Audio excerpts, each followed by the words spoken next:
Good evening, you're watching News Mongolian World. I'm your host, Taner Khabatar. In for top stories, the Prime Minister of Mongolia, L.Oyun-Erdene, is paying an official visit in China. Mongolia and USA signed Memorandum of Understanding to support Mongolia's mineral resource marketing and clean energy transition. Open Dundgovi Investment Meeting has been organized. And for the news, stay tuned.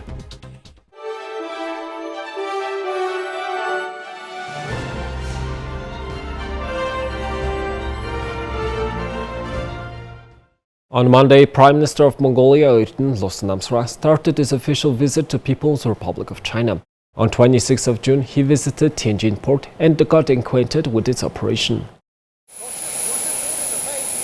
The Prime Minister's visit to Tianjin port is related to the port recovery policy that aims to connect border ports to roads and railroads and further gaining access to the sea. Mongolia holds 10 hectares of land in Tianjin port. It's possible to turn this place into a transport and logistics center and make it accessible to the sea. The Prime Minister suggested to the executive of Tianjin Port Group to put Mongolian-owned land into operation within 1 year. More than 90% of the cargo from ports such as Zamiut, Shivehurun, Gashan-Sohet, and Bichicht in Mongolia enters the Tianjin Porter Point on its way to foreign destinations. So, when Mongolia puts its land in Tianjin into operation, the issue of cargo being stuck will be eliminated.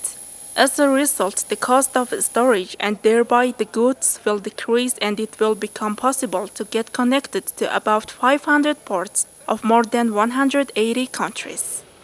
The executive of Tianjin Port said that the cost of sea transportation is 100 times lower than air transportation, 10 times lower than rail transportation, and 3 times lower than road transportation, and therefore it will reduce the cost. In addition, 200 people are be able to complete the necessary work that is now being done by 1,200 people, thanks to the introduction of the automated system to the port operation. Moreover, the automated system uses renewable energy that noticeably decreases energy consumption. Last year, 471 million tons of consumer products and 21 million standard containers entered through Tianjin port. According to this year's data, it's expected to increase 653 million tons. Now let's take a look at Mongolia's current affairs. U.S. Undersecretary of State for Economic Growth, Energy and the Environment Jose Fernandez is on working visit to Ulaanbaatar, Mongolia on June 25 to 29 to meet with senior government officials and other stakeholders to deepen U.S.-Mongolia economic ties. The trip carries a purpose to explore collaboration on projects to advance Mongolia's economic development and resilience, with a focus on energy security, critical minerals, transportation, food security, intellectual property rights, and the digital economy. On Tuesday, the Undersecretary signed MOU with Minister of Mining and Heavy Industry of Mongolia, Khambatar Jambal, on joint efforts on the economy, critical minerals, energy, and the environment. In Ulaanbaatar, Undersecretary Fernandez will join the governments of Mongolia and the Republic of Korea to launch the first-ever trilateral dialogue on critical minerals, which will deepen cooperation between the three countries and help identify ways to work together to promote high environmental, social, and governance standards in mining practices. This year, Mongolia and the United States are celebrating 36 years of diplomatic relations. Mongolia considers the United States as the third neighbor and strategic partner. The Open Dundgovi Investment Meeting has been organized. The meeting focused on the need to improve local cooperation to develop a livestock sector that can adapt to climate change, to create value-added agricultural products, and to develop responsible mining. Recovering the agricultural sector is an important policy that we must improve and implement. This investment meeting was organized for 2 days in Dundgovi province. Representatives of business active in the region are joining this meeting. And representatives of the Ministry of Economy and Development and the Ministry of Finance were also in attendance. And finally, executives of the Ethnos Mongol company also joined the meeting. Talks will focus on opportunities in Dundgovi province. In other words, the idea is how we can develop cooperation between the government and the private sector and what benefits the province will have from this cooperation. For Dundgovi province, about 56% of its GDP is generated from the livestock sector. So we are planning to carry out a few projects such as how to add value to the meat and dairy products supplied by the herders and how to increase economic capacity. For our province, our goal is to make sure we do not receive any subsidies from the central government. Projects that develop the economy, such as in the mining sector, doesn't exist in Dundgovi province at the moment. We are initiating our own projects. These projects were presented at this meeting. Our province has vertical infrastructure such as buildings and utilities. In addition, a feasibility study for a horizontal infrastructure such as roads, bridges and railways is ready. 850 billion MNT was spent on the feasibility study for horizontal infrastructure to connect Urhanga, Mantlko and Chur. Our new project will be presented such as the need for a logistics center that connects the three places on the vertical infrastructure as a result of the opening of a new port. One of the biggest challenges faced by the local entrepreneurs is to have a more coordinated operation in the local area.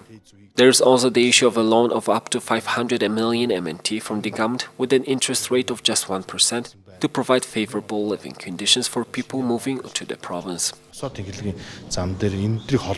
Thank you for staying with us. Now let's take a look at the currency exchange rates provided by Mongol Bank.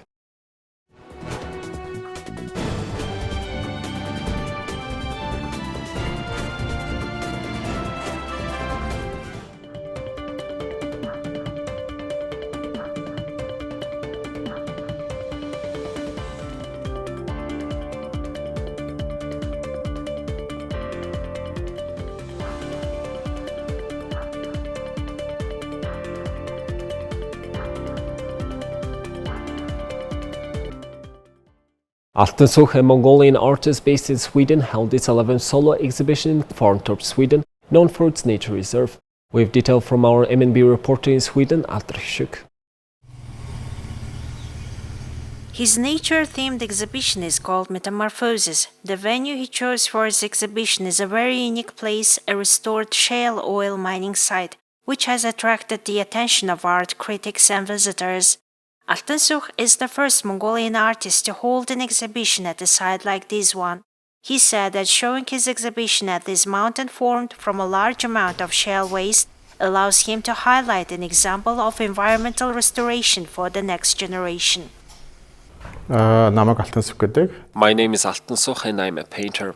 I've lived in Sweden for 20 years and I graduated from university here. I've had 14 solo exhibitions and I've also been in more than 50 other exhibitions. So far I've created more than 400 paintings. This place is called Kvarntorp. This site was formed by shale waste. Since the 1990s, this area has been used as a nature reserve. I had the idea of having an exhibition in this area because ever since I was a child, I liked going to the mountains. This exhibition is related to summer and nature, and all the paintings are about fantasy nature.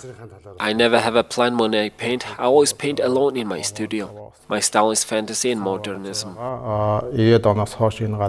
Painter Altensuch graduated from the Royal Institute of Art with a master's degree in fine arts. One of his biggest achievements was being awarded the Alfred Nobel Scholarship from Karlskrona.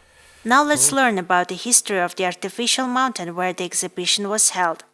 It's an artificial mountain made of shale oil waste 157 meters above sea level in Kumla, Sweden. Before 1942, this was a farming area. During World War II, due to the interrupted oil supply, the Swedish government started extracting shale oil in this area. At its peak, the fuel industry produced 100,000 cubic meters of shale oil per year. 5% of the extracted shale oil went into producing fuel, while the remaining 95% was chemical waste. In October 1966, mining operations were stopped because burnt shale remained underground. In the 1980s, the Swedish government decided to restore the area with the environmental restoration being carried out for more than 20 years. Yeah, this area in 1940 it was like a peasant place with small farms and where you can have some agriculture and things. But after 42, they started to digging after slate. So all the waste get into this very heap. It's about 100 meters high from the ground level. Today, this area has become a popular destination for art lovers, sport enthusiasts, ornithologists, and tourists. You can see how money has been spent and how local people, community organizations, and volunteers have helped restore the area completely destroyed by mining. The site has become a pleasant park for people to go fishing, visit, picnic, and create art. The Embassy of Mongolia in France and Petit Futé, which publishes travel guides and magazines for French-speaking countries, organized the Visit Mongolia event in Paris on June 15th. French tour operators, major travel publications, journalists, bloggers, and influencers attended the event. Opening the event, the Mongolian ambassador to France, Niemho, highlighted that 2023 through 2025 are the years to visit Mongolia, and that the citizens of 34 countries are exempt from visa requirements. She also introduced e-visa.mn, an online system that simplifies the visa application process. French tourists frequently travel to Mongolia. For instance, citizens of France hold the third position in terms of the number of individuals obtaining visas through the e-visa system. Following the global pandemic, the tourism industry is gradually bouncing back, and the sector is witnessing a steady recovery. Numerous tour companies and operators seek information from the Mongolian embassy regarding different aspects. Mr. Louis Ouziad, Director General of Petit Futé, and Kanel Bruskini, author of their Mongolian travel guide, introduced the infrastructure, events, and services in Mongolia's tourism industry. They noted that Mongolia is a country that must be visited. The event featured performances by the rock band Doha, violinist Mandakh Jargal, and contortionist Orun Delgar. French people love discovering new places. Mongolia is definitely an interesting choice among the countries to visit.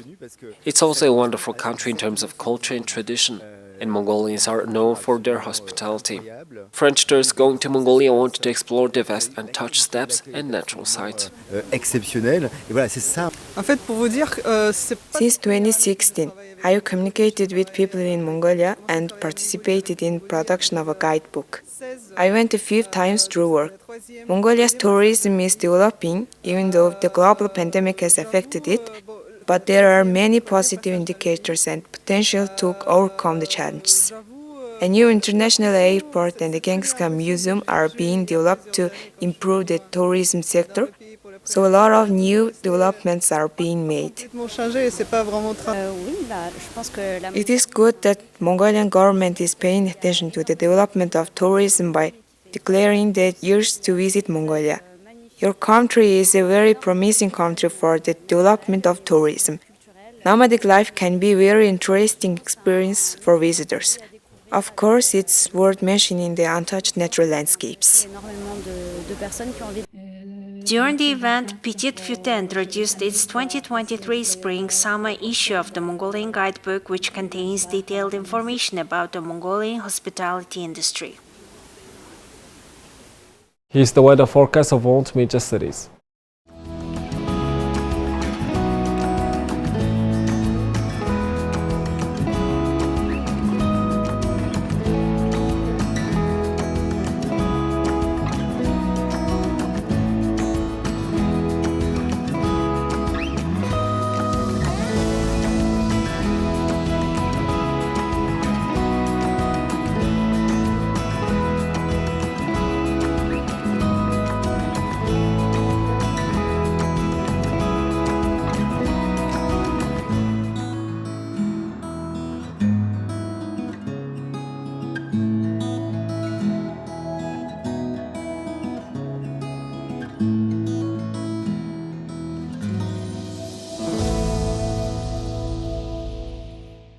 Well, that's all for today. Thank you for staying with us. We will see you tomorrow with news and updates. Have a nice evening. Goodbye.